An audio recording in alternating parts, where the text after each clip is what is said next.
Hello. I hope you enjoy this story. Please subscribe to my channel and leave a comment for more daily stories. Thank you. Adaeze loved mornings, because mornings still felt honest.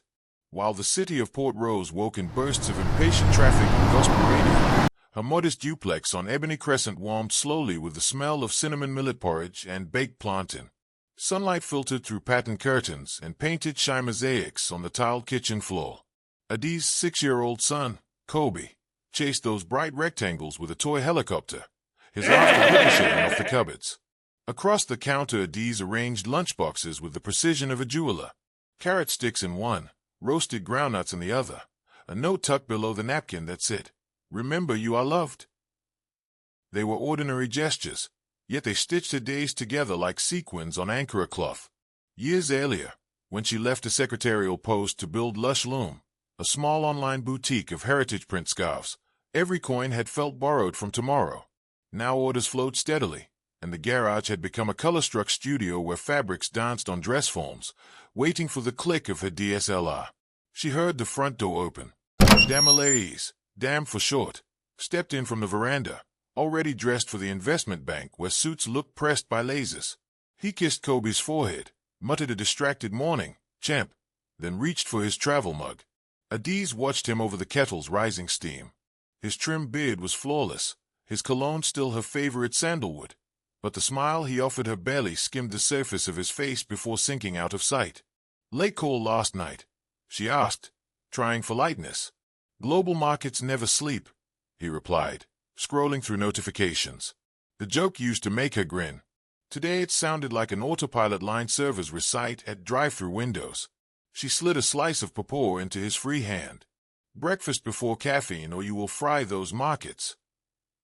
He looked up long enough to receive the fruit. "Thanks." Then his phone buzzed again. His brow lifted.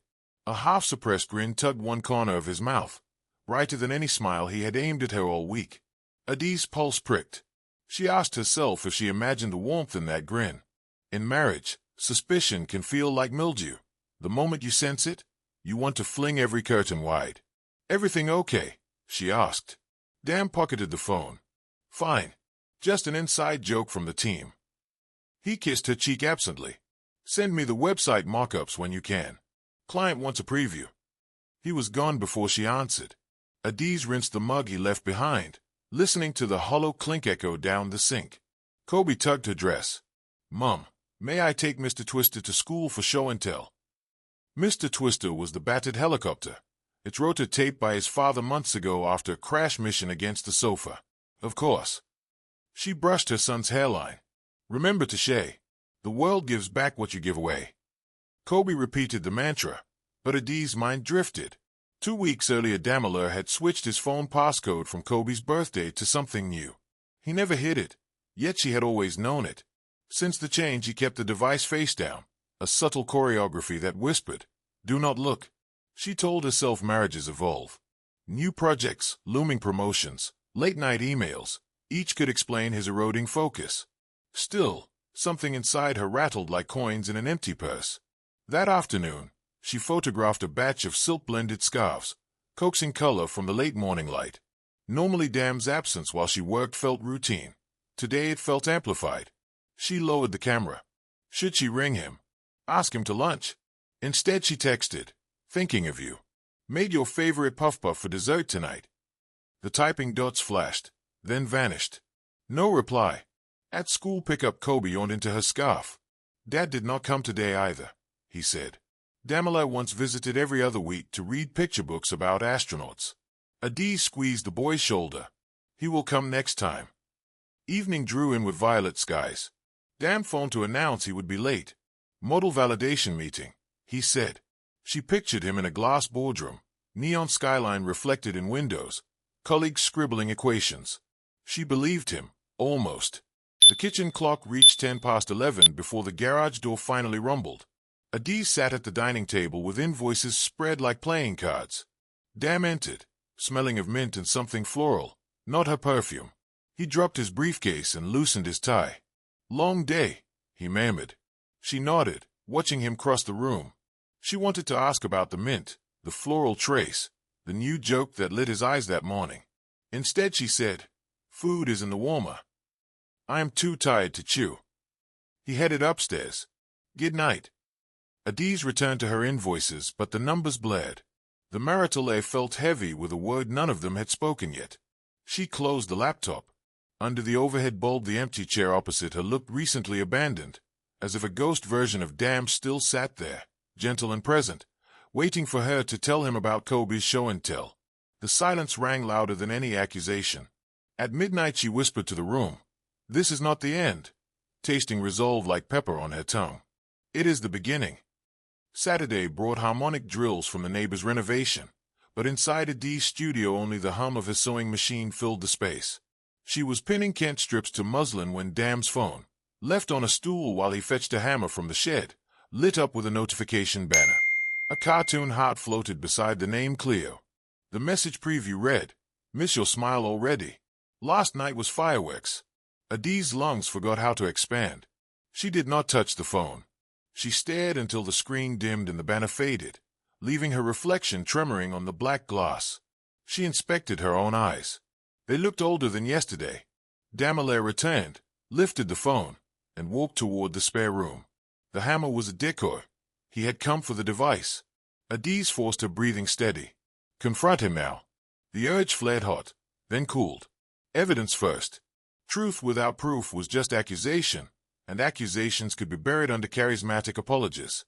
That evening, while Dam showered, she sat on the bed folding laundry. His phone buzzed unattended on the dresser.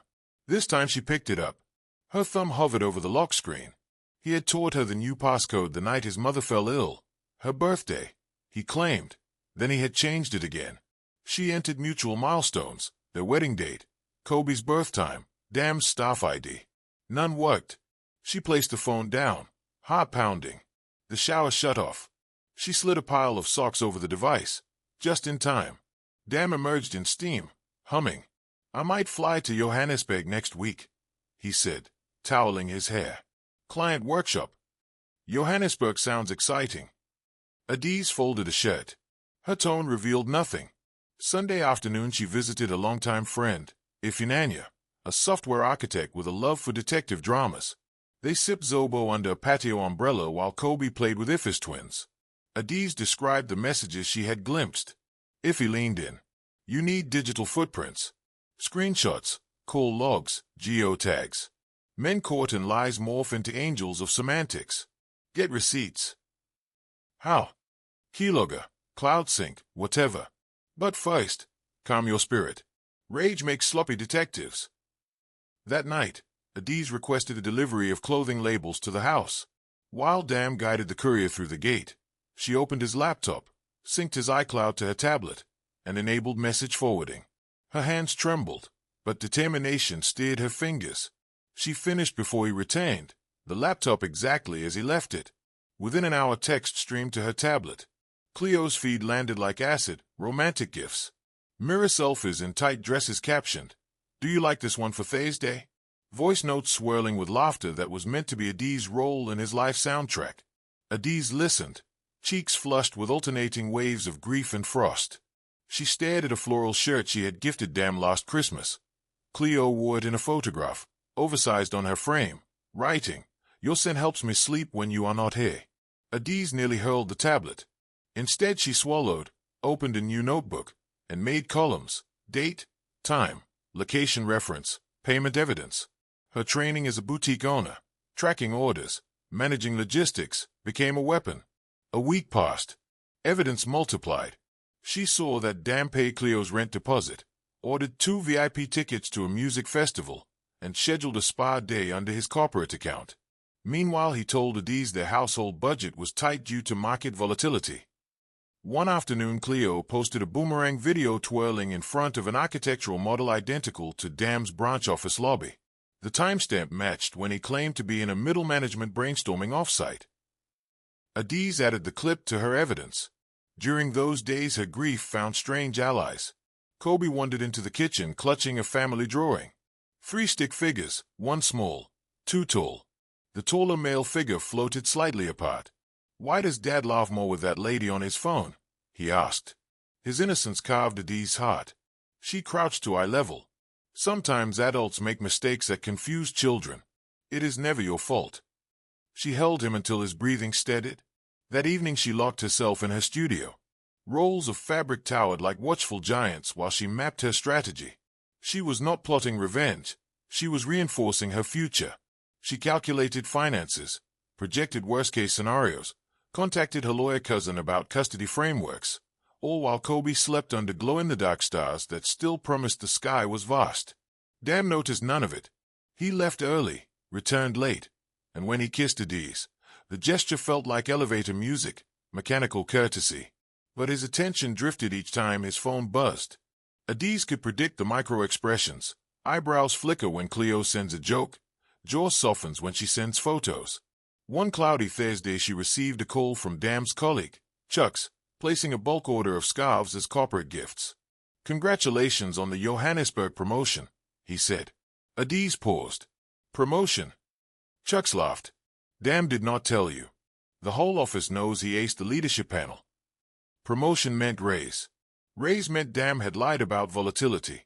Adaeze jotted a note, thanking Chuck's warmly. She felt the ground beneath her grief solidify into resolve. That night Dam returned smelling again of unfamiliar perfume, carrying roses from a petrol station kiosk. "Long week," he sighed. "Thought you would like flowers."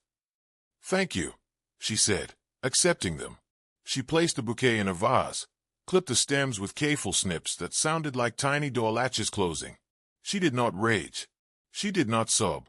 Instead she rehearsed the sentence that would guide her next chapter. She whispered to the curling petals, "He believes he is writing our ending. He has forgotten I am the co-author."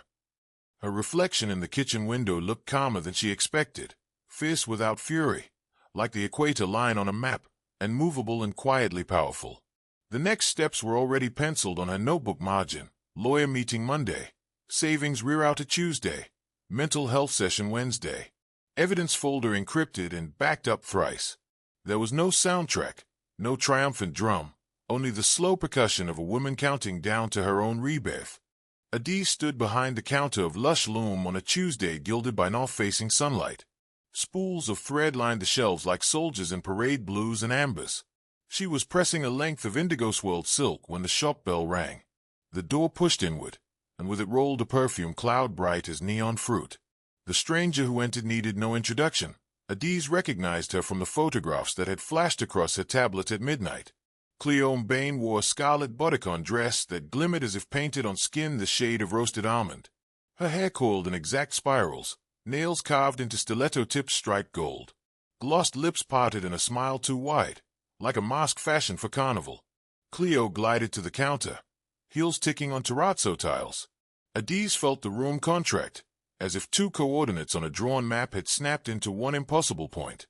She smoothed the fabric, refusing to let her pulse show. "Good afternoon," Cleo sang. "You must be Adaeze." The voice shimmered with faux warmth. It settled on the ears, then slid away oily. "I am. Welcome to Lush Loom." Adaeze watched the woman's eyes roam over wall art, drift to the framed picture of Adaeze and Kobe at an arts fair, linger 1/2 second too long. Cleo's smile sharpened. "I have come for a special order. My partner has exquisite taste. He mentioned your scarves. He says you weave pride into every seam." She tapped manicured fingers on the glass. "I would like something that screams ownership. Something that says a victory has been won." Adaeze folded the indigo cloth in thirds, then in thirds again, precise angles hiding any tremor. Victories are subjective. Some are obvious, others are quiet. What colors speak courage to you? "Courage." Cleo laughed, a ringing sound trimmed with mockery. "Darling, I already possess courage. What I want is an emblem of reward." She traced the counter edge. A woman must celebrate when she acquires what others could not hold. There it was, the unveiled blade. Adaeze inhaled through her nose, tasted cinnamon dust from the sachet of potpourri beneath the register. She would not jewel hay. She would document. "Tell me your ideas and I shall sketch a concept," Adaeze said evenly. Cleo leaned forward. "He says blue reminds him of my eyes in nightclub light." She paused, watching for a reaction. Finding none, she pressed harder. "And gold, because that is how he describes our evenings. Pure gold. Can you capture that?" Adaeze uncapped a pen and drew on graph paper. Oval swatches, flowing bands, diagonal flecks. The act steadied her like metronome ticks. When Cleo spoke again, the words cut the S softer but deeper.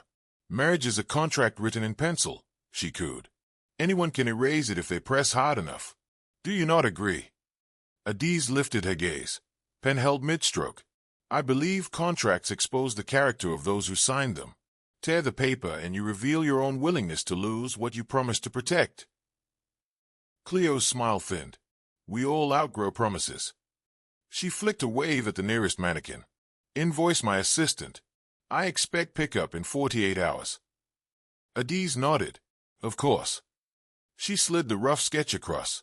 This will be ready Thursday. Name for the order. Cleo placed a business card on the counter. Gold foil letters screamed Cleo Mbane. Underneath, influencer. Adaeze pressed the card beneath a paperweight shaped like a spinning top, then copied the name discreetly onto her order ledger. The pulse in her wrist steadied to a strategic beat. Cleo turned to leave but paused at the door, pivoting on flame-red heels. You have a lovely little studio, she said, voice dipping like syrup over ice. Some women never stretch beyond their small beginnings. Perhaps comfort shackles them. Her eyes performed a quick audit of the space. I prefer skyscrapers. Adaeze gifted her a calm smile. Grow tall if you must, she said. But remember that winds above the clouds are cruel to structures without firm foundations. Cleo's lashes fluttered. Then she exited, letting the bell's chime fade behind her. Adaeze exhaled. Her hands shook for 3 seconds, then steadied. She reached under the counter, retrieved a notebook, and wrote. Cleo appeared at shop midday. Provocation performed. Ordered blue and gold scarf. Requested pickup Thursday 1400. Behavior documented. Purpose, intimidation. She shut the notebook. A quiet voice in her mind spoke. She believes she is the storm. She has not met the shoreline that will break her waves. That evening she shot product photos under warm lamplight while Kobe colored worksheets. Dan texted he would be late. Adaeze texted back a thumbs up, calm. Her phone buzzed at 9:43. Credit alert of 250,000 naira paid from Dam's account labeled Lush Loom Cleo order. She screenshot the alert and saved it to evidence folder. Subtag financial proof. She slept that night without tears, though her dreams flickered with scenes of towering glass buildings and swirling clouds that cracked against them. Wednesday morning she scheduled a lunchtime meeting with lawyer Ngozi at Riverstone Chambers. They examined her spreadsheet of expenditures on Cleo. Ngozi whistled low at the totals, then set a retainer plan for potential proceedings. When Adaeze left the office she felt lighter, as if each signed document had peeled away a layer of dread. Thursday arrived. Cleo collected her scarf precisely on time. She twirled, admired the cascade of royal blue intersected by sunburst gold chevrons. Adaeze had infused the fabric with subtle motifs, hibiscus petals symbolizing fragile beauty, and in the far corner a discreet adinkra sign representing truth. Cleo missed the symbolism, delighted only by surface glitter. Perfect, she declared. Expectation exceeded. She wore it out of the shop, posting an instant story clip. New trophy from the best boutique in town. Thank you, babe, for spoiling me. Adaeze watched the upload appear on the shop's tagged feed. Hearts bounced across the screen. Cleo's followers adored the scarf. That free publicity might double sales next quarter. Strange world, Adaeze mused, where even venomous vipers deliver milk if you milk them correctly. That afternoon Adaeze drove to a safe deposit facility and stored printed copies of her evidence alongside digital backups on 2 drives. Kobe's school called with a reminder about Parents' Career Day. She added it to her calendar, then returned to the studio, fired by a new sense of momentum. Poison in heels had marched through her door. Adaeze had greeted it with steady heartbeat and had sent it back into the city laced with symbols of its own undoing. The sun set. She brewed ginger tea and toasted coconut chips. The line between sorrow and conviction had hardened into a path, and she walked it with the humble assurance of one who has measured the depth of the river and found stepping stones beneath each swell. Kobe bounced into the kitchen early Friday, brandishing a math worksheet peppered with bright green circles. I got 9 out of 10, he announced with the pride of a medalist. Adaeze lifted him onto the counter, peppered his forehead with kisses, and promised a celebratory plate of fluffy akara at supper. The boy beamed. Yet she noticed the slump in his shoulders when Dam's voice droned upstairs on speakerphone. His father had returned past midnight again, his presence a ghostly blur between board calls. Kobe sipped oat milk cereal and asked, "Mom, why does Dad smile more when his other phone rings?"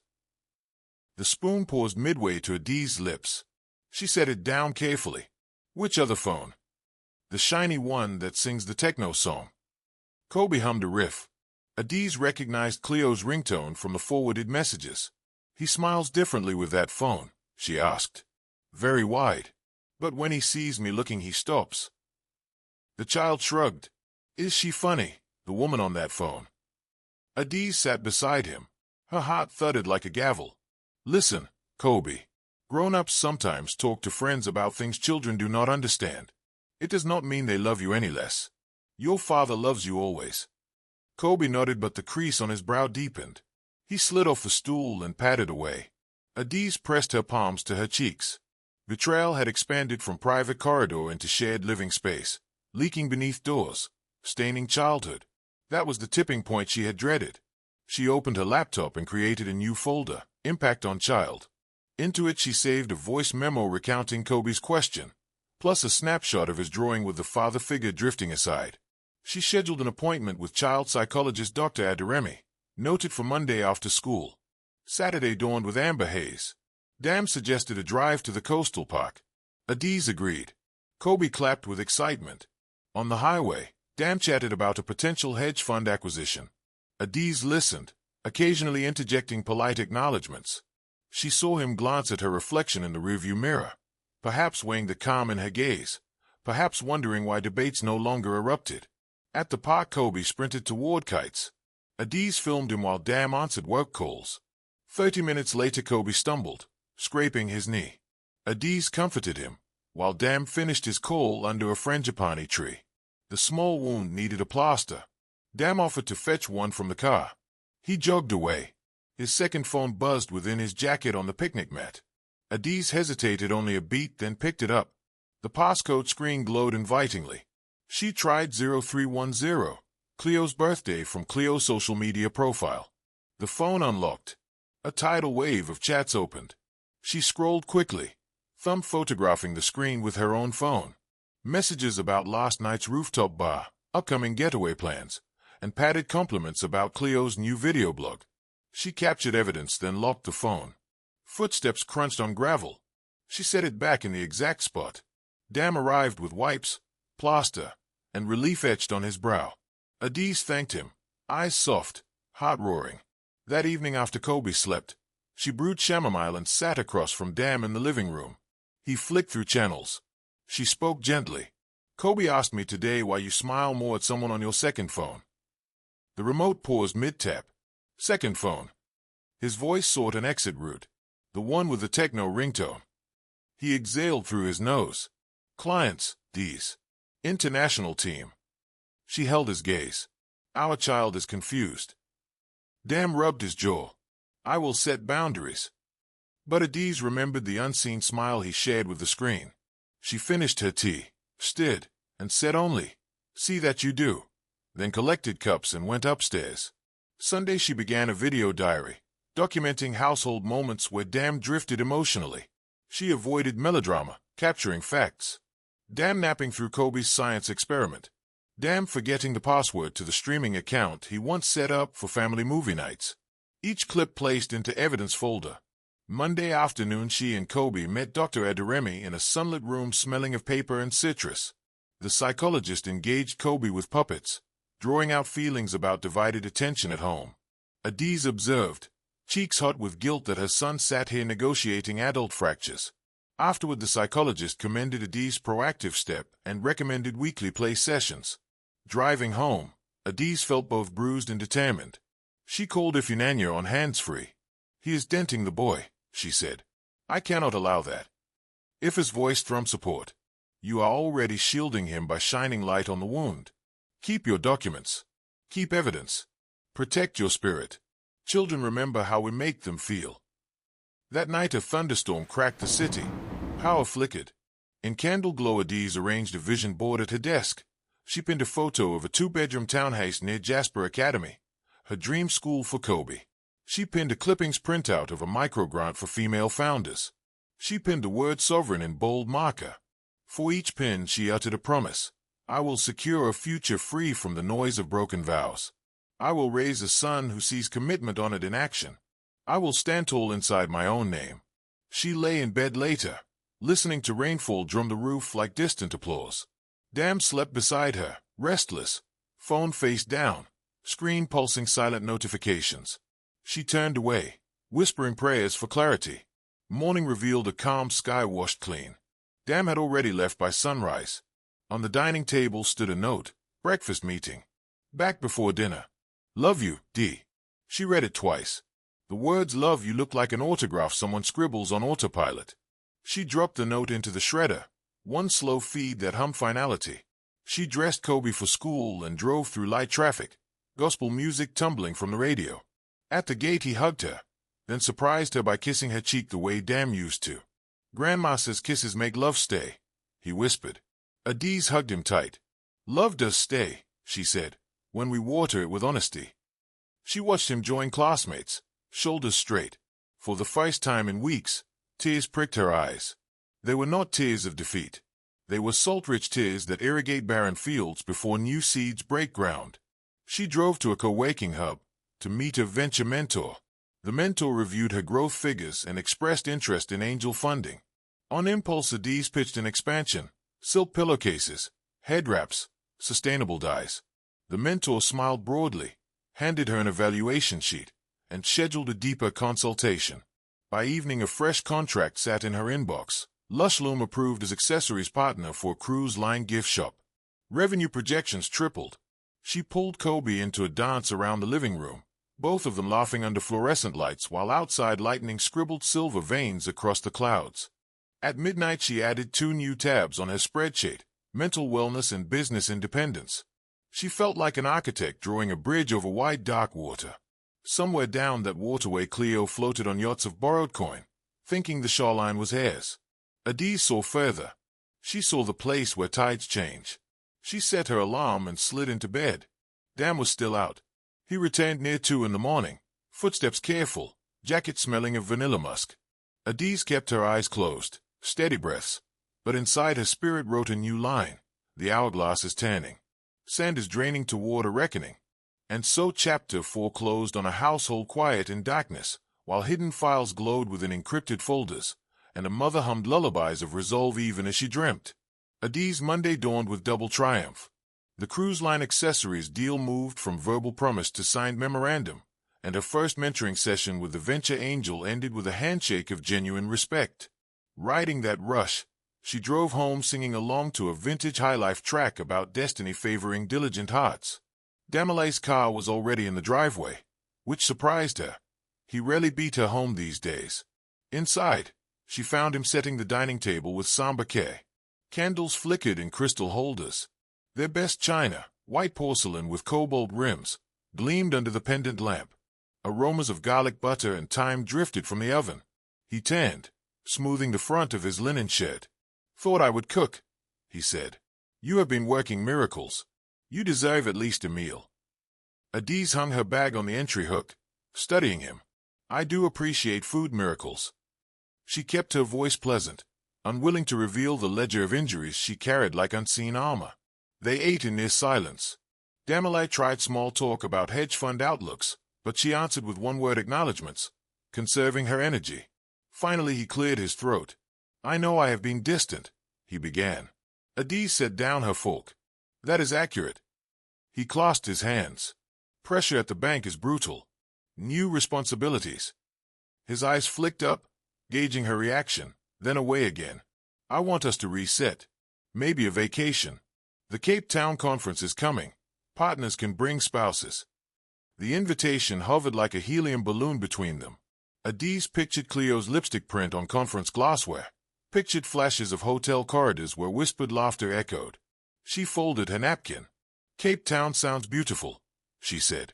Would Cleo agree? The name detonated in the candlelit air. Damilay's shoulders twitched. Who? She allowed a single nod toward his jacket pocket, where his second phone pulsed a silent glow.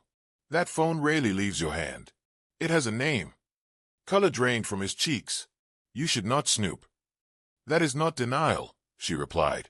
He pressed fingertips to temples. "You do not understand the complexities." Adaeze rose, gathering plates. "Complexities?" She let the word ring with quiet disdain. "Our son asks why you gift wider smiles to a glowing rectangle than to the people in this room. That complexity is clay." Adaeze stood quickly, chair scraping tile. "We can fix this. I can fix this." "Then begin with truth," she said, stacking cutlery. "Truth, consistency, and a calendar invitation to therapy." She carried dishes to the sink. Behind her she heard him exhale, a rough gust of mixed relief and alarm, as though he had finally stepped onto a path whose stones might cut but would not betray him with hidden sinkholes. That night he slept in the guest room at his own suggestion.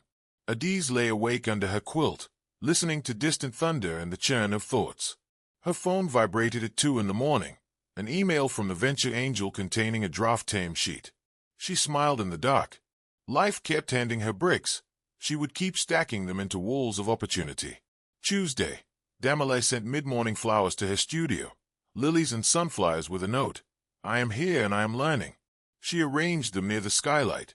Clients arriving that afternoon pointed at the bouquet with teasing grins. She accepted the teasing but not the implied reconciliation. She believed in actions over aesthetics. Meanwhile, Cleo's social stream glittered with curated luxury. A tagged location revealed a boutique hotel roof bar. Another post panned across a table loaded with shellfish towers and champagne buckets. She captioned it, "Real queens do not chase, they receive." Adaeze saved each post, time-stamped, location-stamped, cross-referenced with Adaze's expense reports forwarding to her tablet. Gaslight flickers only thrive in darkness. She was determined to drag every spark into daylight. Wednesday, Kobe returned from school with a sealed envelope, his teacher's invitation to family presentation day. The children would showcase art projects on stage. Each child was allowed 2 supporters at the microphone, usually parents. Kobe thrust the invitation proudly. "Mom, you and Dad must come," he declared. "I would not miss it," Adaeze promised. "I will speak with your father, too." She texted Adaeze that evening. "Kobe's presentation on Friday." He replied instantly. "I will be front row. Promise." Adaeze closed her eyes. Promises had become brittle currency, but for Kobe she would still deposit hope. Thursday spun into a blay. She worked with a pattern maker to finalize pillowcase prototypes, then spent evening hours assembling a business pitch deck. Adaeze adopted exaggerated helpfulness, washing dishes, reading Kobe bedtime stories, even setting a reminder on the family calendar app with a bright star icon next to Friday's event. Yet that same night Adaze's sync tablet lit up. Cleo messaging Adaeze excitedly about a Thursday evening gala for fintech influencers. Adaeze responded with an apology about being tied up with family on Friday morning but free by noon. Cleo sent back a wink emoji and a message, "We'll have you during lunch then." It closed with a string of red hearts. Adaeze took screenshots, compressed them into the evidence folder, and sat a while letting disappointment bloom then wilt. She reminded herself that clarity, even painful clarity, was advancement. Every revealed lie removed one more brick from the facade. Friday morning arrived bright and windless. Kobe wore his hand-painted tie-dye shirt for the presentation, an eager grin stretching cheek to cheek. Adaeze pinned a Kent bow tie on him, stepping back to admire. "Superstar," she said. "Because I shine," he answered, echoing an affirmation she had taught him. They reached the school auditorium early. Rows of folding chairs filled gradually with parents. Adaeze was not yet present, but Adaeze focused on Kobe's excitement. 9 a.m. sharp, the master of ceremonies opened the event. Children marched on stage one by one, brandishing paper planets, self-written poems, cardboard volcano models. Adaeze applauded each, but with every passing minute she checked the door. At 9:45, Kobe's class lined up backstage. His eyes scanned the crowd and landed on the empty chair beside Adaeze. A flicker of doubt passed across his features. Adaeze squeezed his hand. "I am here," she whispered. "That is what matters in this moment." He nodded bravely and took the stage. The teacher invited supporters to join. Adaeze rose alone, walking under auditorium lights that painted warm halos on polished wood. The mic squeaked softly. Kobe presented his artwork, a vivid tree with roots reaching into a collage of magazine words: loyalty, kindness, honesty. He explained that roots feed branches the way values feed growth. The audience murmured approval. Adaeze felt tears prick. She lifted the mic. "Our family tree learns daily that storms reveal root strength," she told the room. "We water our roots with truth so our branches remain steady." It was a coded declaration, yet the applause that followed felt like a communal hug. After the program ended, parents clustered around Kobe, praising his concept. Adaeze checked her phone. No messages. She drove home with a proud but wounded son. Kobe tried to hide his hurt with talk of art supplies he hoped to buy. Adaeze listened, affirming every bright idea. They arrived home to see Damale's car gone. Inside, the guest room lay empty, bed made. His wardrobe had a few hangers missing suits. Adaeze's heart slowed to a patient beat. She rang him. Straight to voicemail. That evening, while stirring up Bono soup, she fielded a call from Cleo's number. She debated answering, then tapped accept and placed the phone on speaker. Cleo's voice oozed triumph. "Lovely presentation this morning. Saw your little speech online. Such a pity the proud father could not make it." Adaeze experienced a chill, then a surprising calm. "Children remember presents," she said. "Enjoy whatever imitation you celebrate." Cleo laughed. "Your prudish dignity is adorable. Just so you know, lunchtime rooftop reservations today were divine." "Then I trust you digested well," Adaeze replied. "Sugary meals often attract ants." She hung up. Later, Damale stumbled through the front door smelling of champagne and self-reproach. He muttered that traffic gridlock blocked him from the event, though Adaeze had tracked his phone at the opposite end of the city. She listened stone-faced. When he tried to hug her, she stepped away. Your absence spoke loudly. Kobe heard it, prepared to apologize to him with accountable words. Damale slumped.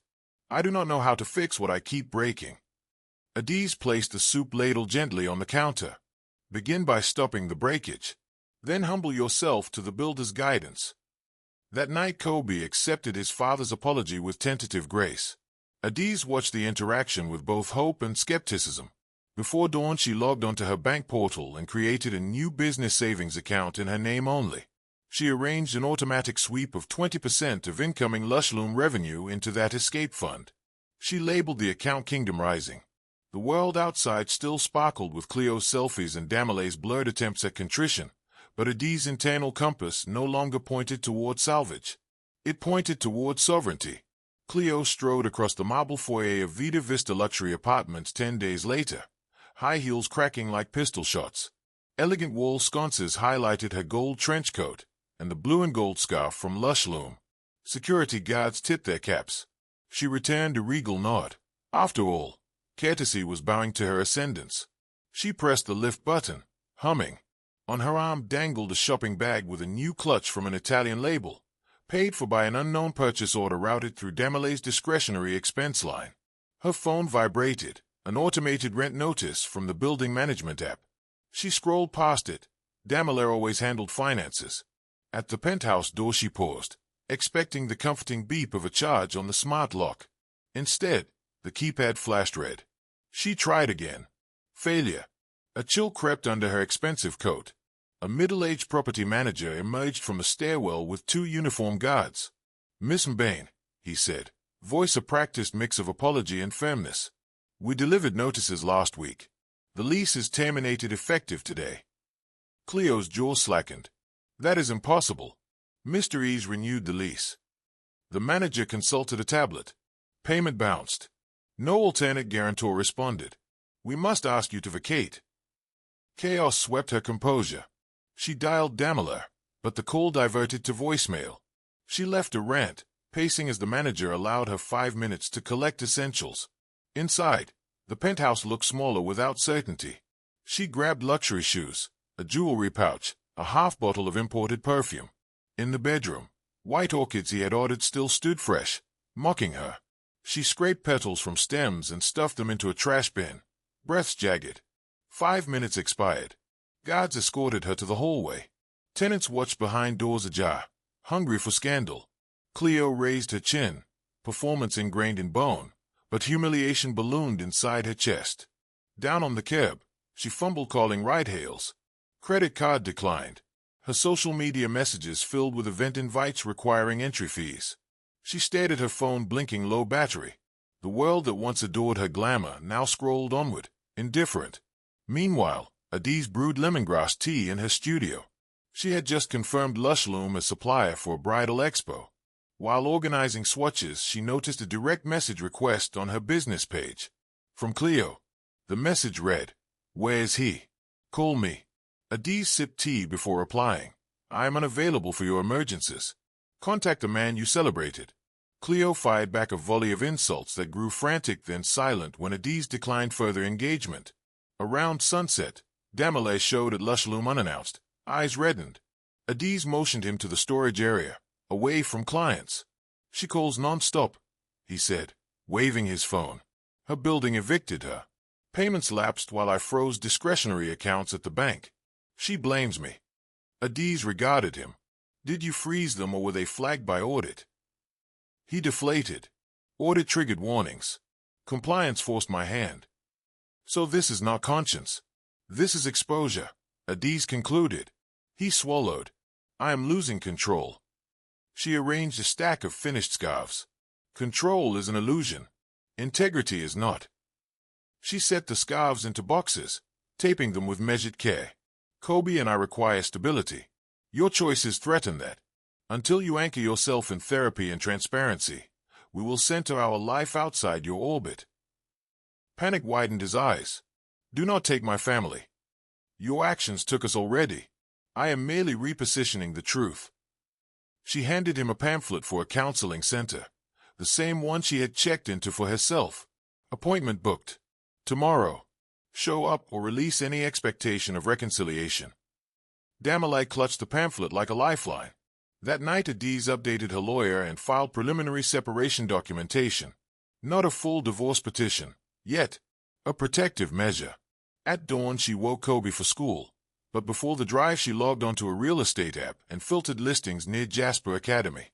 A townhouse with sunlit rooms and a small backyard popped up. Rent within range, thanks to Kingdom Rising Fund. She scheduled a viewing. Cleo, now at a budget motel across town, recorded a live video through Ringed Eyes claiming betrayal, painting herself as victim of a manipulative banker and an ungrateful seamstress. Comments exploded with both sympathy and scorn. Adaze's phone buzzed with shares of the rant. She ignored them, focusing on her path.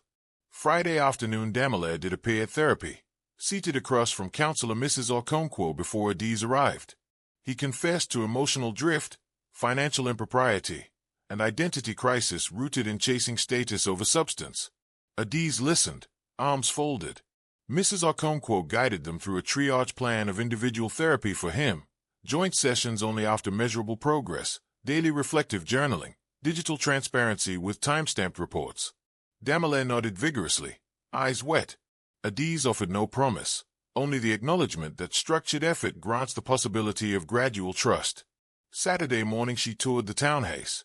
Sunlight latticed the hardwood floors, and a mango tree in the yard promised ripe fruit each April. Kobe explored, shouting that his bedroom could fit a telescope. Adaeze signed the lease, moving date in 1 month. When Adaeze visited Sunday evening he found labeled boxes in the foyer. "You are leaving," he stated. "I am expanding," she corrected. "You will have scheduled visitation with Kobe. The address will follow once legal guidelines are agreed." He fell silent, absorbing consequences that tasted metallic and real. Cleo's life, parallel but inverted, spiraled faster. Creditors circled. Brand sponsors paused deals pending her public image update. She tried reaching Adaeze, but his numbers now filtered calls. She attempted contacting Adaeze again, begging for conversation, but Adaeze blocked the account. When a fisherman leaves a net of poison afloat, the wiser swimmer chooses another river. In quiet moments Adaeze still felt ache, yet it had changed texture, from raw wound to healing scar that reminded without crippling. On evenings when thunderclouds gathered, she brewed cinnamon cocoa, nestled Kobe beside her, and recited Yoruba proverbs about storms watering future harvests. By the month's end she drove past Vita Vista on an errand. The penthouse balcony where Cleo once filmed designer hauls now stood bare, sliding doors shut like cold eyes. Adaeze did not slow. She had journeys elsewhere. Moving day saw neighbors help haul boxes into the townhouse. The garden smelled of cut grass and possibility. That night, after assembling Kobe's bunk bed, she stepped onto the small patio. Overhead, the mango tree whispered leaves against an indigo sky spattered with stars. In the hush she spoke aloud. I did not chase revenge. I claimed renewal. Behind her, the living room lamp glowed soft, illuminating patterned books, lease papers, and a framed photo of her and Kobe grinning beneath a splash of paint. It was not a palace, yet it felt like sovereignty. Inside her phone a calendar reminder chimed. Therapy progress review for Adaeze tomorrow. She acknowledged it. Whether he rose or fell now lay in hands other than hers. She had chosen her own ascent. Thus ended the chapter of eviction, visible for Cleo, internal for Adaeze, and opened the quieter but fiercer chapter of rebuilding values from ground up. The city lights blinked in the valley below, bearing witness to roads all three would walk in divergent directions. Adaeze had never feared silence until the evening it wrapped him like a weighted blanket in the guest room of his own house. The digital clock projected lime numbers on the ceiling, each minute announcing more distance between the life he had polished and the life he now inhabited. Outside, palm fronds rattled in the coastal breeze. Inside, every tick sounded like an accusation. Therapy homework lay open on the duvet. The counselor had assigned a reflective exercise. Write 2 full pages describing the person you believe yourself to be. Then underline any trait that your recent behavior contradicts. Adaeze had filled half a page before the pen stalled, ink beading at the tip. He reread the first line. I am reliable. He pictured Kobe scanning the auditorium for a father who never arrived. He underlined the word reliable with a hand that shook. I am principled. He saw the internal audit officer sliding a folder across an oak table, receipts with red flags circling Cleo's expenditures. His pen carved a second underline until the paper threatened to tear. I am loving. He remembered Adaeze stepping backward when he tried to embrace her, palms raised as if to say my perimeter is no longer your sanctuary. The underline cut so deep the nib split. He tossed the pen aside, rubbed his face, and stared into the dimness. A notification glowed on his phone. Cleo again. He did not open it. Instead he opened his banking app. Personal accounts sat depleted, discretionary spending frozen. He had always equated self-worth with financial sway. Now the numbers looked like a flat line on a heart monitor. The next morning he arrived at the bank early, hoping the hush of an unused conference room would grant clarity. Instead, the reflective glass walls multiplied his image, shoot immaculate, eyes hollow. He closed the blinds and dialed human resources. Grace, I need to take a 4-week personal leave, he said. I have accrued vacation days and will use the remainder unpaid if necessary. The HR manager, startled, asked if he was ill. He replied, I intend to recover the parts of me that truly matter. That qualifies as illness and treatment. Paperwork followed. By midday his desk calendar showed an auto-generated block of absence. Colleagues whispered. Rumor traveled faster than truth. He let it run. He spent the afternoon in therapy. Counselor Okonkwo pressed him on root motives. Your affair was not about passion, she said, voice calm yet piercing. It was anesthesia, an attempt to numb feelings of inadequacy. Name the origin. Adaeze closed his eyes. Scenes emerged. His father at a battered desk writing letters begging microloans to keep his shop open. Creditor sneering. Teenage Adaeze vowing never to feel small again. I link value to power, he admitted. When my promotion arrived I felt unstoppable, so I tested the limits of indulgence. Cleo offered a mirror that showed only admiration. And what did that mirror hide? The counselor asked. He whispered, my cowardice. Homework that night required vocalizing apologies into a voice recorder. He sat in his car outside the townhouse where Adaeze now lived, staring at window lights glowing through mango leaves. He pressed record.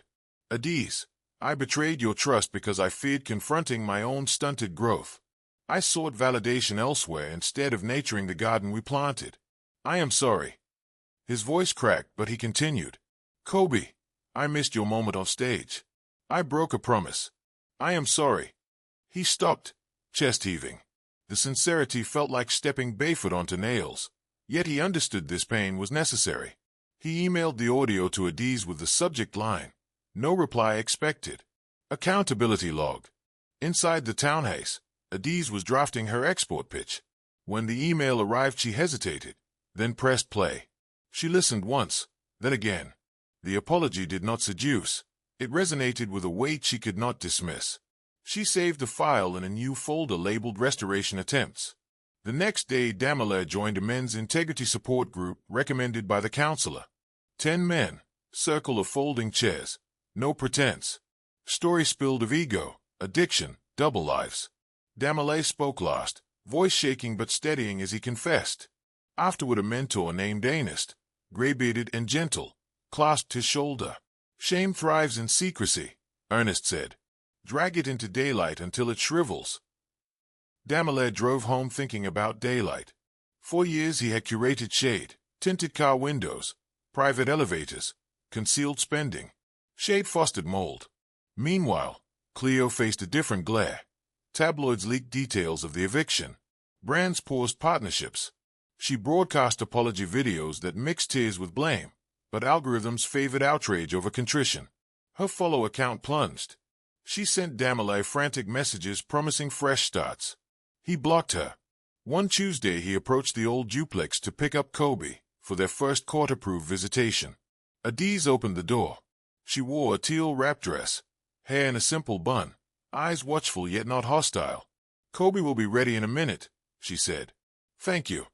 He stood awkwardly in the foyer where memories fluttered like trapped moths. The scent of cinnamon millet porridge drifted from the kitchen, stabbing him with longing. Adaeze retrieved Kobe's backpack and water bottle. Adaeze cleared his throat. I sent an audio apology yesterday. I heard it, she answered. He waited for more, but none came. Kobe bounded in, saving him from the silence. They drove to a science exhibit, built paper rockets, ate plantain crisps. Kobe laughed, but moments of sadness flashed when he mentioned the school play his father had missed. Adaeze swallowed regret each time.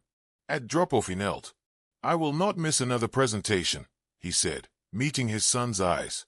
Kobe measured him with young but discerning intuition and nodded once. Adaeze watched from the doorway. Adaeze approached. Thank you for trusting me with him today, he said. I will send you our day's summary by email tonight, as agreed. She nodded. Consistency builds bridges. He walked to his car lighter than he had in weeks. Consistency, he repeated inwardly, like a drumbeat. Show up, stay true. That evening he opened an account app to deposit part of his savings into Kobe's education fund. The balance was modest compared with past extravagance, yet it felt honorable.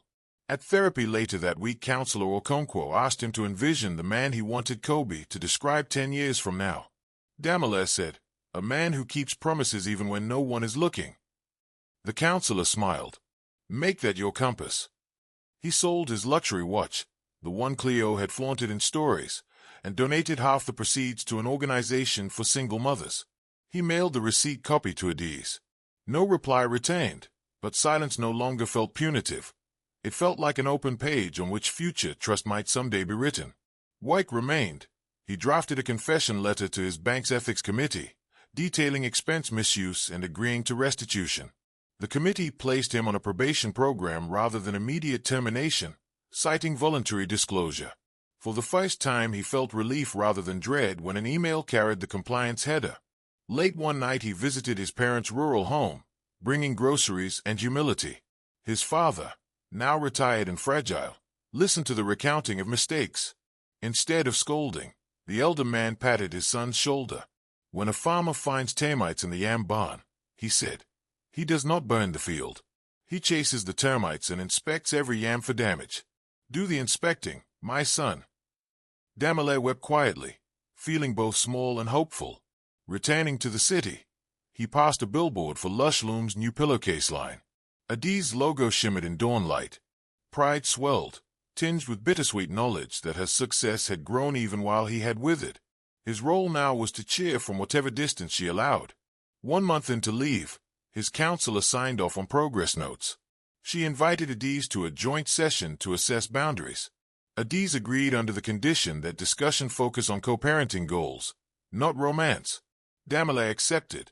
In the session, Adaeze read a prepared statement outlining expectations, transparency, punctuality, therapy continuation, financial accountability for Kobe's welfare, and absolute respect for her personal space. Adaeze responded with a list of measurable actions he had begun and future steps. The counselor noted mutual commitment to Kobe's stability. Relationship restoration was not on the table, but restored respect was. When they left the office, the sky was overcast yet bright, like parchment waiting for ink. Adaeze turned to him. "Growth is not a performance," she said. "It is a lifestyle change measured over time. I will observe." He nodded. "I understand." Back at his sparsely furnished apartment, he opened the reflective homework exercise again. This time he filled 2 pages describing the man he aimed to become. Reliable, principled, loving. Then he listed practical checkpoints beneath each trait. Unlike before, none of the words felt hollow. They felt like seeds pressed into new soil. That night he slept without nightmare for the first time in months.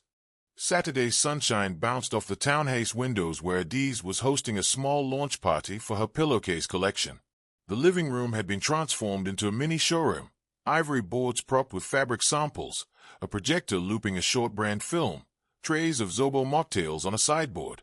Kobe darted between guests with a clipboard, collecting pre-order names. Whenever someone said impressive, he grinned wider. Ifunanya arrived carrying a bouquet of yellow hibiscus.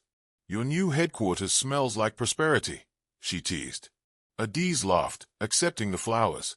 Prosperity and fabric dye, the perfect blend. During a lull, the mentor angel arrived and announced that initial investment paperwork was complete. Adaze's heart leaped. Life had felt bumpy, but now it gleamed like newly waxed hardwood. After guests departed and Kobe napped, Adaeze opened her email. A message from Adaeze sat unread. Subject, boundary letter signed. She opened the attachment. The letter referenced every term she had laid out: weekly therapy logs, scheduled father-son activities, monthly financial statements, no unannounced visits, and immediate revocation of communication privileges if disrespect occurred. His signature followed, witnessed by Counselor Okonkwo. Adaeze exhaled. She forwarded the document to her lawyer, then set the phone aside. She brewed chamomile and sat on the patio. Mango branches swayed overhead. She closed her eyes, letting the present moment ground her. Later she and Kobe visited a neighborhood bookstore. While he explored the comic corner, Adaeze thumbed through a memoir about forgiveness. One line hit her. Forgiveness is not a door back to what was. It is a window toward what may become. She bought the book. Adaze's first supervised visitation under the new agreement occurred at a family recreation center. Adaeze watched from a bench while Kobe and his father attempted the climbing wall. Adaeze struggled at first, sweat beading, but persisted until he rang the bell at the top. Kobe cheered. Adaeze felt unexpected warmth. Not love reborn, but respect for visible effort. At the end of the visit, Adaeze handed her an envelope. Inside was a printed schedule titled Presence Plan, listing dates for school events, doctor appointments, and joint counselor meetings, each with backup contingencies. Adaeze appreciated the initiative, though she offered only a K-taste nod. 2 weeks later, the counselor invited them to a co-parenting workshop. There, Adaeze delivered a short reflection. "I learned that trust is not owed, it is earned, and owning it feels like paying a debt in small, steady installments." His voice wavered yet held. Adaeze saw heads in the circle nodding. Outside, she turned to him. "Pain taught both of us. Use the lesson so it was not in vain." He answered, "Every day I aim to." Meanwhile, Cleo's narrative hit its lowest point. A publicist email reached Adaze's business account requesting a collab. Cleo wished to design a scarf line symbolizing second chances. Adaeze declined politely. She had no appetite for partnerships born of scandal. Privately, she wished Cleo healing but refused to tether her rising brand to a sinking persona. Summer approached. Jasper Academy invited parents to a community service day. Adaeze and Adaeze arrived together, planting shrubs beside Kobe. Other parents smiled knowingly, some whispering. Gossip would weave whatever story it liked, but Adaeze stayed rooted in her own truth. She saw Adaeze guiding their son, teaching gentle pressure on the soil, and for a moment the past flickered less painfully. Afterward, Kobe asked if they could all share lunch. Hesitation flickered in Adaze's chest. She agreed under one rule: public space, clear and time. They chose an airy cafe. Conversation remained child-centered, but laughter emerged naturally. When goodbye came, Kobe hugged both parents, radiant. Adaeze drove home flooded with complex emotions: grief, hope, caution, relief. That evening she wrote in her journal, "Redemption is not reunion, it is restoration of rightful order. My order is peace, freedom, and mutual respect." Across town, Damele wrote a different line in his therapy log: "Rebuilding is slower than destruction, but each brick laid is a victory over the version of me that prized shortcuts."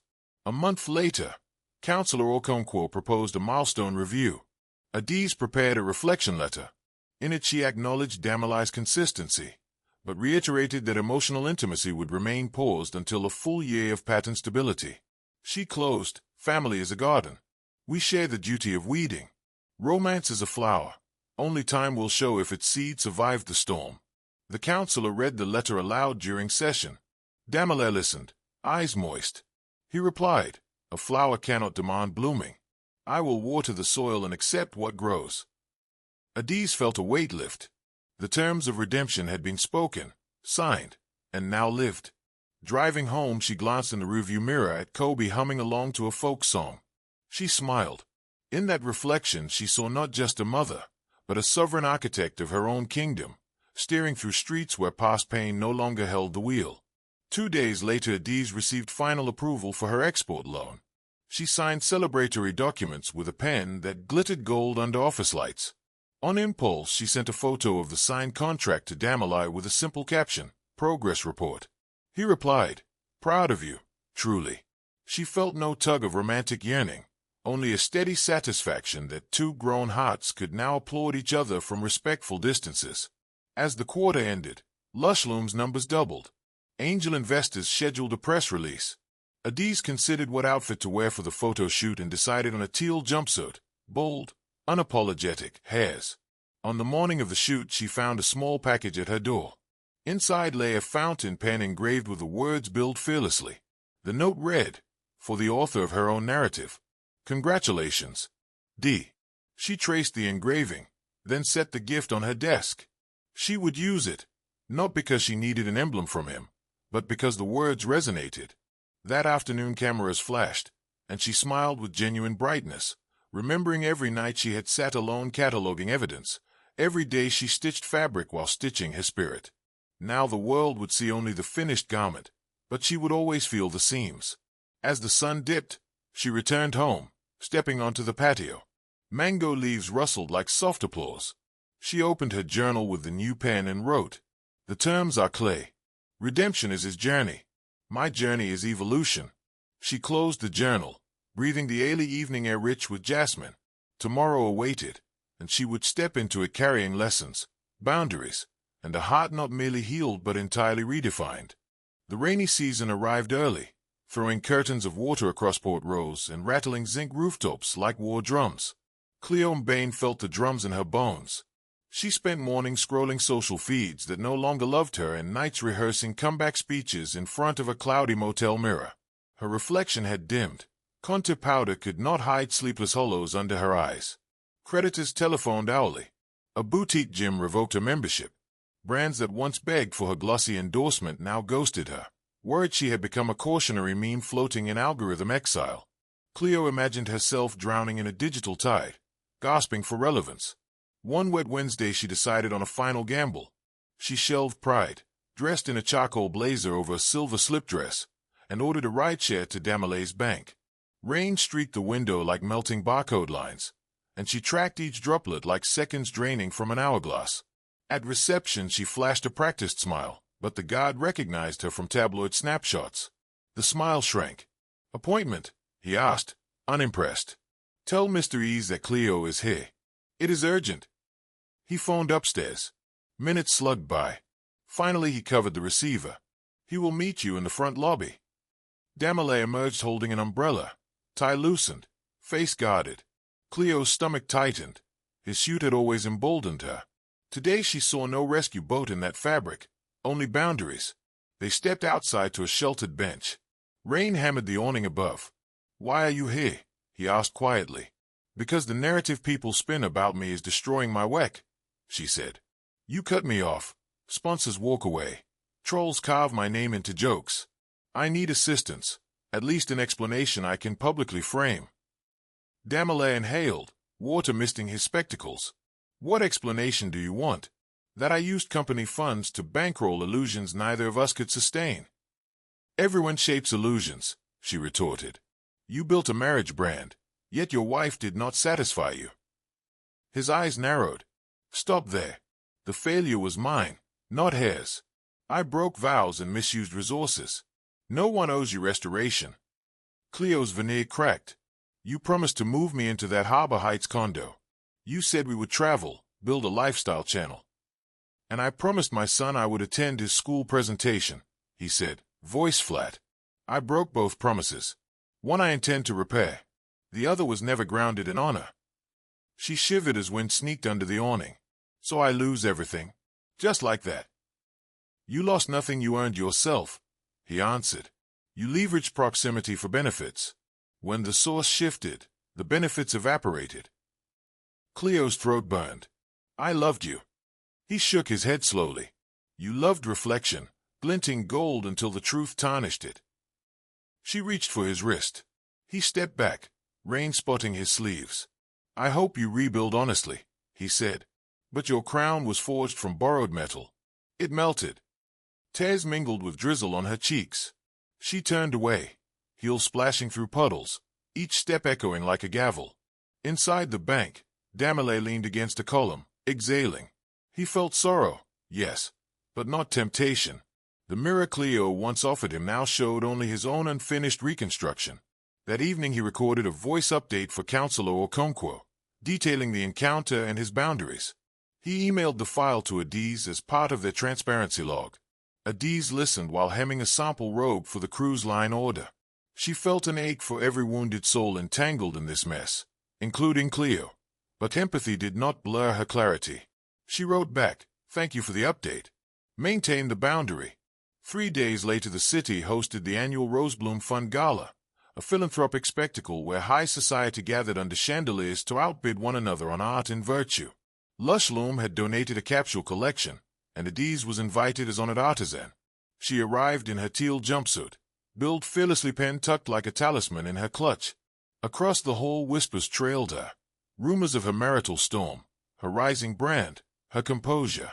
Some guests expected visible bitterness, but Adaeze walked with serene shoulders, greeting donors, explaining hand-eye techniques, laughing when a journalist asked how she balanced single motherhood and entrepreneurship. Balance is a myth, she answered. I practice presence. Whichever role I inhabit at the moment, I inhabit fully. Pen scribbled enthusiastically. Near midnight the auctioneer lifted one of her pillowcase sets, pattern glimmering under spotlight. Bidding climbed higher than any accessory piece that night, concluding with applause. Proceeds would fund scholarships for displaced girls. Adaeze felt her throat tighten with gratitude. During dessert, she noticed Damele at the far end of the room, standing near his bank sponsorship placard. He wore a simple charcoal suit, no ostentation. When their eyes met across the bustle, he dipped his head respectfully. She offered a small nod, then returned to her table. Later, as guests filed out, he approached. Congratulations on the record bid, he said. The design sang. Thank you, she replied. They stepped aside to allow staff to clear tables. Outside, rain had ceased. Cool air smelled of wet jasmine. He held out an envelope. Proof I completed restitution payments to the bank. Also updated statements for Kobe's education fund. She accepted it. Progress noted. Your collection tonight proved what focus can bathe, he said. And your restraint tonight proved what humility can guard, she answered. They stood silently, not lovers, not enemies, but co-workers in the shared project of raising a boy and tending separate futures. In the glow of street lamps Adaeze saw exhaustion in his posture but also honest effort. She offered a hand. He shook it, gentle but firm. When she drove away the gala lights shrank in her rear mirror until they resembled candle sparks. Adaeze thought of Cleo in her motel room, of Damele in therapy, of her own hands steady on the wheel. Some crowns slide off thieves because they never fit. Other crowns grow from within, invisible yet unshakable. Adaeze touched her chest, feeling the quiet weight of an inner diadem forged by resilience. August sunlight spilled through the townhouse windows like liquid gold, warming mango leaf shadows that danced on freshly painted walls. Moving boxes had vanished, In their place stood bookshelves, a sewing table, a vision board framed in bronze. On the board, checkmarks dotted goals once scribbled in hope, export license approved, angel investment secured, therapy plan for Kobe established. Only one circle remained open: write the book. Adaeze woke early, brewed cardamom tea, and settled at her desk. The Build Fearlessly pen flowed across linen paper. She drafted a chapter outline for a memoir about weaving identity through fabric and trials. Each heading sparked memories: days of suspicion, nights of resolve, hours of triumph. She wrote until morning light reached midpoint across the floor. At 10, Kobe's laughter drifted from the backyard where Damela helped him assemble a telescope. Visitation had evolved to joint activities at the townhouse after Adaeze observed 3 months of punctuality and support. She watched through the kitchen window. Damela tightened bolts while Kobe explained constellations. The scene felt right. No longer a breached fortress, rather a courtyard where safe collaboration could exist. She stepped outside, greeting them with smoothness. Kobe announced, "Tonight we can see Mars." "That is the plan," Adaeze said. "We will chart the sky." Damela nodded. "I will bring the star map." After lunch he departed, leaving behind a calm hush. Adaeze prepared for an afternoon virtual meeting with a London retailer interested in stocking her scarves. The call ended with a pre-order triple her expectation. She smiled, closed the laptop, and allowed herself a 5-minute dance in the living room, barefoot on sunlit timber. Evening spread mauve across the sky. She and Kobe carried the telescope onto the patio. Damela arrived precisely at 7 with the map and a child-friendly astronomy guide. They aligned the lens, searched the violet expanse, and finally located the rusty pinprick of Mars. Kobe gasped. "It is small but mighty." Adaeze said, "Great power often appears humble from a distance." She met Damela's gaze briefly. At 8, Kobe brushed teeth and scampered to bed clutching the star chart. Adaeze walked Damela to the door. "Thank you for today," he said. "He adores space," she replied. "Cultivating wonder is as vital as cultivating discipline." He cleared his throat. Counselor Okonkwo suggests we may, if you wish, begin monthly family therapy to reinforce healthy communication. "I will consider it," she said. "Send me the framework." He inclined his head. "Good night." She closed the door, locking it with a ceremonial click, not of exclusion but of self-governance. Weeks passed in purposeful rhythm. Cleo vanished from headlines, rumored to be in another city reinventing under her Baith name. Damela completed probation and moved to a governance role focused on corporate ethics, irony not lost on him. He visited Kobe on schedule and spent remaining hours volunteering at a literacy center, discovering fulfillment in service over status. Adaeze's book proposal landed a publishing deal. An editor praised her clear voice and practical wisdom. Deadlines loomed, but she embraced them, writing pre-dawn pages before school runs, stitching paragraphs like panels in a quilt. The process dredged memories yet cleansed them, turning ache to insight. On the anniversary of her business launch, friends and clients gathered in the new studio, a renovated warehouse with skylights. Ifunanya toasted, to Adaeze, who turned rupture into renaissance. Glasses clinked. Cameras flashed. Kobe unveiled a banner that read "Kingdom loomed in love." Later, under quiet night, Adaeze sat alone amid fabric bolts scented with fresh dye. She reread a passage from her draft. "Resilience is not bouncing back. It is leaping forward into terrain you would never have explored without the jolt. It is embracing unasked-for evolution." She signed the page with a flourish. Her phone buzzed. A message from Damela. "Just finished volunteering session." A student asked how to spell perseverance. I told him your story. She typed back, "Spell it with consistent deeds."